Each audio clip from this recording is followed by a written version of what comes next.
Welcome everybody to our E3 recap video. We're going to be talking about all the conferences from the main stars. We're going to be talking most of the games that they showed throughout the whole thing, but really focus on a lot of the main games from the main news that came out throughout the conference. Yeah, some big stuff. So why don't we just jump into the first one, which was EA. I think it's safe to say that EA was a bit of a lackluster conference. They didn't have much going on. They had a lot that they had to try to make up for as far as some of their old tactics, Battlefront 2 and games like that. So we started off with Hitman 2. I think that came out actually just before the whole E3 conference started. Not really into those games, but looks good. Next up, we had Battlefield 5. It's switching over to a Battle Royale mode, which, you know, that's the thing right now, so I don't blame them for doing it. It's back to being set in World War II. It's got movable snow, movable artillery. You know, what more could you ask for? I'll pick it up because I like the games, and, you know, we'll see what becomes of it. There's a lot of interesting changes that they've made to it. As well, they announced FIFA 19, which, you know, whatever at this point. They announced that they added Champions League. Well, that's cool, but that's something that probably should have been there like 10 years ago. I don't know if I'll buy it this year. I've always been a buyer of FIFA games, but we'll see what comes of it this year. As well, they made a rather weird announcement for Star Wars Jedi Fallen Order, where they just talked to a guy in the audience.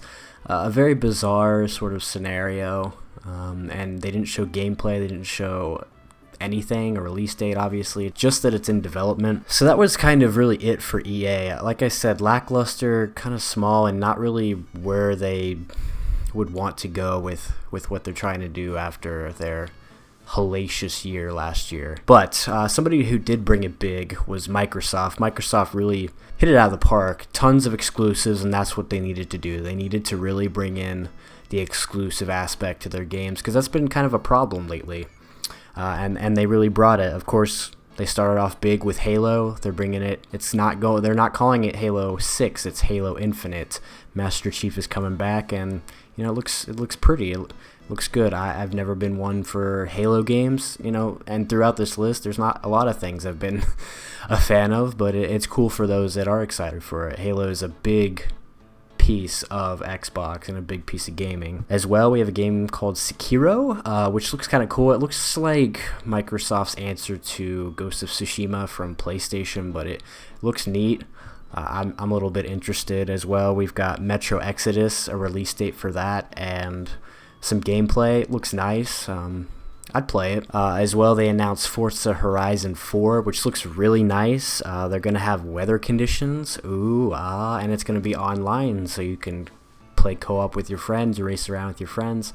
It actually looks pretty neat. I'm not really one for racing games, but this is one I would potentially check out because it's intriguing. It looks nice. Not only games, but Microsoft announced that they purchased several small studios, including The Initiative, Undead Labs, Playground Games, Ninja Theory, and Compulsion Games, which is putting out We Happy Few in August, which, I mean, that's neat. That'll give a lot of these smaller companies that boost they need with that revenue that Microsoft gets to put out some good stuff. So that's pretty neat, actually. As well, they showed Crackdown 3. I know some people are disappointed by this because it's been delayed many times and it's kind of something they're excited for. There wasn't much to it, just a little bit of gameplay that we've seen already with Terry Crews screaming. As well, they announced The Division 2, which looks neat. They also talked about it more in the Ubisoft conference, so we'll just talk about it here.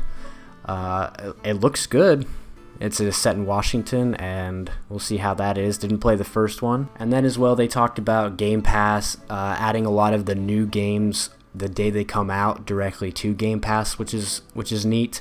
And then right as the conference was going on, they announced that a few games, such as Elder Scrolls Online, The Division, and Fallout 4 would be coming out on Game Pass that day. So that's cool. Game Pass is neat. You know, it's that Netflix style thing. You pay a monthly fee and play games. I mean, it's a good idea. They also announced a new skating game, Session, which, you know, I thought for a second it was a new skate game, but it ended up being this new game session. As well, they announced Black Desert is coming to Xbox One. I've never heard of this, but I'm kind of intrigued. It looks good. It's an MMORPG. I'm sure everybody knows about it, but I thought it looked pretty nice, and it's coming to Xbox. They announced new Devil May Cry 5. Never got into those games, but that looks kind of interesting. As well as some Cuphead DLC. Fucking hard game from what I've played of it. It's for the anime fans, Jump Force, anime fighting. You've got Dragon Ball Z and Naruto references, and then right at the very end they showed the Death Note characters.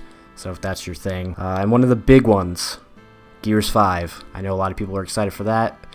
They teased a little bit at the beginning. They showed the logo, and then out popped a pop vinyl figure, which I'm sure got people nervous for a second, but I saw right through that. Gears 5 will be coming soon. As well, they teased a new Xbox that they're working on. They said they're working on some architecture, so we'll see about that. Right at the very end, they teased it. They teased Cyberpunk. They had a little glitch in the system, which was neat. That's a cool way to do that. Cyberpunk looks fun, from the creators of Witcher 3, and I love that game, so I'd check it out. It looks like a beautiful world that they're creating. And then we moved on to Bethesda, which started out slow. They started out with some people just talking about things that they've done, for Elder Scrolls Online, and they brought out Andrew WK. Catchy song, by the way, that he played. And they talked about Rage 2, which never played the first one, but this Rage 2 looks intriguing. I'm curious. It looks fun, bloody, and I don't know, something about it looks different. It looks like a Mad Max mixed with, I don't know, Borderlands or something. I'm curious about it. Doom Eternal, I thought for a second this would just be DLC, but it seems it's a whole new sequel where hell's on Earth. And they teased double the monsters, and if it's anything like the first game, I won't play it because that game pissed me the fuck off. They also announced Wolfenstein Youngblood, which is, I think, a sequel. I don't think they said DLC, but it's BJ's twin daughters in the 1980s, and it's a co-op game, or you can play single player, so that's unique. I like the Wolfenstein games, so I'd probably check it out. And then moving on to the big stuff, Big Boy Todd came out, and he was talking about Fallout 76, what everybody wanted, and he announced that it is in fact online. You can play offline, you can play single player if you'd like, but it's probably more focused on online, which is neat. It's a direction that they needed to go in. I know people praise them for being only single player, but it's kind of where they needed to go with the series. Add a little something different to it, and it looks fun. It looks really, really fun. You can go around looking for missile codes, and you can send off a nuke wherever you want. You can send it off somewhere, and you never know what you're going to destroy. You can try to destroy other players, you can destroy creatures. It's an interesting new concept to the game, and I'm very excited for it. I'm also very surprised that it's a brand new game. So they just came out with Fallout 4, 3 years ago, and they brought out this new game, which is apparently 4 times bigger than Fallout 4, and it looks beautiful. So we'll see what it actually becomes. I hope it's good. That's all I can say. And as well, they announced that Fallout Shelter would be coming to Switch and PS4 that night. And I won't lie, I did download it on my Switch and played it a bit that night. As well, they announced something new, Elder Scrolls Blades for mobile phones, and it's going to be free. So that's cool. And then they teased us with stuff that we've all been looking forward to. They teased their new IP, their first original game series in 25 years they announced, which was Starfield. All they gave was a little snippet, as well as Elder Scrolls 6, saying they're in development, but they will be next-gen games. So those games won't be coming out for a while. Although Elder Scrolls, I'll admit, I got some chills when that popped up. And then we had the Square Enix conference. I kind of like these Nintendo Direct type conferences where they're almost like a PowerPoint, where they're not in a crowd, they're not in an audience. Some of those audiences are stupid, and they have no emotion, and they just kind of ruin the show a little bit. So these things are cool, where it's just a bunch of videos of the games coming out. And they showed Shadow of the Tomb Raider, a new game already, Monster Hunter World and Final Fantasy Combination. Never played those games, but that's kind of a unique thing. I'm sure people are excited for that. And then they showed a little more of Awesome Adventures of Captain Spirit, which is a prequel to Life is Strange.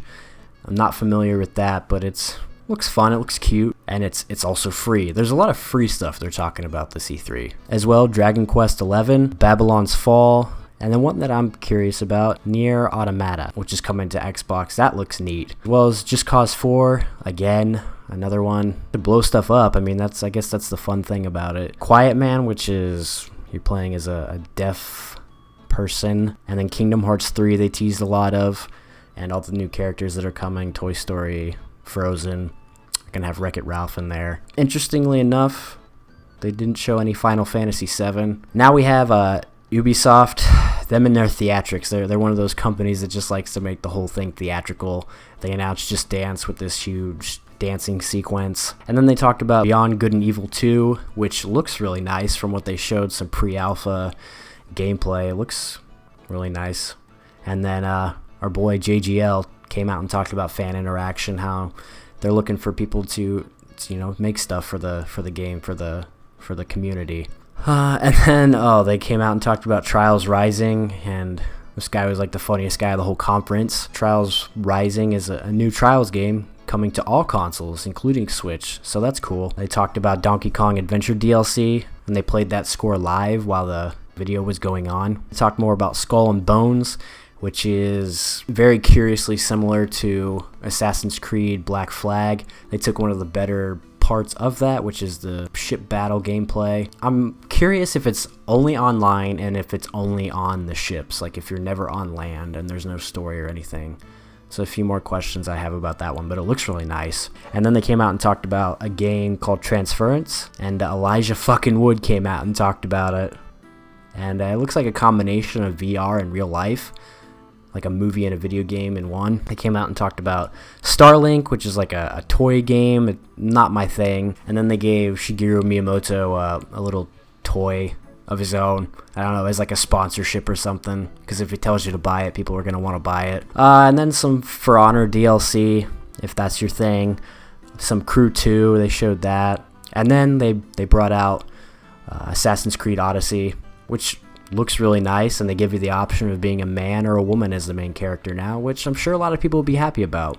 And how now decisions matter. What you do in the world and the decisions you make a difference in the rest of the game. So yeah, it looks nice, and hopefully it's good. I mean, like I said before, they like to put them out every year, and it shows. So we'll see how this one goes. And then we move on to Sony's conference, which started out a little strange. It was brought up in a church setting. It didn't make any sense. They brought out a guy to play a banjo, and then it was revealed that The Last of Us 2 gameplay was being shown based in a church, so it all made sense at that point. They showed The Last of Us 2 gameplay. It looks awesome. I've never played the first one still. Somehow, still never played it. It looks very gritty and visceral, and Ellie is back and very lesbian, but she's a badass in this game. And the mechanics are cool, and it's violent, and the combat is really interesting, and it seems like it's going for more of like a stealthy sort of gameplay where you can't always win the fight by just running and gunning. Sometimes you have to take a step back, evaluate your scenario, your situation, and figure out a way that you can come out on top against maybe people that are better equipped than you. Interestingly enough, they didn't give a release date for it, so who knows how close it is to actually being done. When they stepped away for their intermission to change venues, they went to this podium and they talked about a couple things. For one, they talked about New Game Plus for God of War. They also mentioned a map pack for Call of Duty Black Ops 4, where they're redoing maps for it. And it's cool to bring back maps, but I can't help but think that it's just laziness on their part. And then they announced Destiny 2 DLC, Forsaken. I'm not really familiar with Destiny, but it did elicit a reaction from T, so it seems like something that's important to the story. And then one of the bigger ones, at least for me, they showed actual gameplay for Ghost of Tsushima, which looks absolutely brilliant. This is a game that I definitely want to pick up when it comes out. Beautiful setting, beautiful graphics, the combat is visceral and violent, and it's rough. You hear those samurai swords sheathing and cutting through skin, and the little attention to detail is just impressive. So that's another one that they didn't announce a date for. And then they announced a new game called Control. While I was watching the trailer, I got a Quantum Break vibe from it, which, well, they ended up showing that it was from the same developer, Remedy Games, so that made sense. One of the bigger ones, I'm sure, for a lot of people, Resident Evil 2 Remake. When I saw Leon pop up, I was like, oh shit, they brought back Leon. Oh wait, Resident Evil 2 Remake. So that's cool for those that enjoy that. And then they keep showing the Kingdom Hearts footage with new parts for each conference. So they're really pushing for that one. Probably the biggest one of the night, they finally showed gameplay for Death Stranding, which raised a lot more questions and answers once again. And I mean, this game looks so strange. It looks incredibly beautiful. Seems like it's going to be well acted because they have actual actors in there. Film actors, that is. Norman Reedus, Lea Seydoux, Mels Mikkelsen, and Lindsay Wagner. So that's interesting. Whatever the creatures are, they look like Dementors with umbilical cords attached to them. I'm sure that has something to do with the baby that's in his stomach, but it's just such a bizarre looking game, and I'm curious. I want to check it out and play it.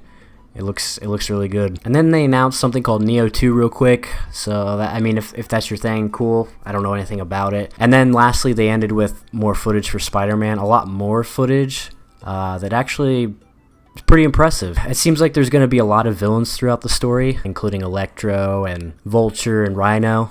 So it's almost like a Amazing Spider-Man 2 team up again. But it was pretty impressive. I would check it out and I would play it. And that was really it for PlayStation. They didn't announce too many things that were new, and what they did show was just gameplay for things that didn't have it without release dates. And then we come to the conference that I was most excited about, Nintendo. This is the one I had the most that I wanted to see, and they had a lot of questions to answer. And well, we'll get into it. So the first thing they started off with was Daemon X Machina, or Machina. It's a mech game, not really my thing. And then they showed some Xenoblade Chronicles DLC, Torna, coming out in September. And then they showed a little bit more Pokemon Let's Go Pikachu and Let's Go Eevee. Reggie showed off a bit of the Pokeball, which is a Switch controller, and if you purchase the Pokeball, you get Mew automatically. That comes out in November. And then they showed something that surprised me and I was very, very happy about, Super Mario Party. They showed some gameplay and showed a lot of the mini games, and that you can link two Switches together, so that's interesting. I think Mario Party is perfect for the Switch, the controllers and everything, so I'm very excited about that. As well, they showed a new Fire Emblem game, which I know a lot of people were excited for, Fire Emblem Three Houses. That looks nifty. They announced Fortnite, which is still free, and came out the very same day, so that was cool. A couple more games they showed was Overcooked 2 and Killer Queen Black. They also showed Hollow Knight, which came out same day and has all the prior content. And then they showed a little bit more of Octopath Traveler, announcing a demo for June 14th. And then they showed a massive compilation of games, a lot of different things that they've announced the past few months, and it really kind of pushed the whole thing along. They showed Starlink. They showed a lot of things I didn't hear of, and if I'm not mistaken, some things that actually were given release dates that didn't before. The whole conference was pretty short for the most part. It was mostly catered to Super Smash Bros. They showed a lot of information about that. They kind of pushed it along with this montage of games. A lot of things to look forward to. Surprisingly, they didn't announce anything about the online, nothing about Metroid, nothing about Yoshi or any of those games. That's the thing about Nintendo, is they do their own directs, so it's very possible in the next couple months or sooner they come out with a direct where they talk about new things, including those. I'm really curious about how they haven't talked about that or what they're afraid to tell us. There's a lot of questions with that and what will be coming with it.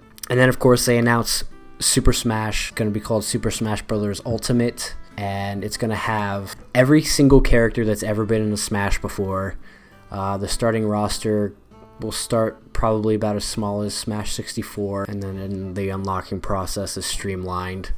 They showed a lot of the changes to the fighters, a lot of their final smashes. They added a few new people, Daisy, Inkling from Splatoon, as well as Ridley from Metroid. One thing they did show, which I was excited about, was a GameCube controller. I had no idea that there was an adapter where you could play games with the GameCube controller already, but they will be releasing their own version of it with their own adapter. And that's classic Smash. That brings you back to the old days of playing Smash. That's exciting. And they really just spent most of the time talking about Super Smash Bros. Again, I'm very excited for it. It comes out December 7th. And that was it. That's the whole E3 conference. So I guess the question is, who won? Who had the best conference? Well, personally, I'm very happy with Nintendo's for the most part, because there's a lot of potential there and a lot to come. Some of the bigger things that I wanted, as far as like Smash and Mario Party, are coming out. The company that had the best all-around conference was Microsoft. They did very well, and they did what they had to do. They announced a lot of exclusives and technically a new Xbox, and they just had a lot to offer, and that's very exciting. What did you guys think of E3? Let us know down below your thoughts. Who did you think had the best conference, and what kind of games are you going to be picking up? Tons of stuff was announced throughout the whole thing, so let us know down below. Thank you guys as always for watching, and we'll see you next time.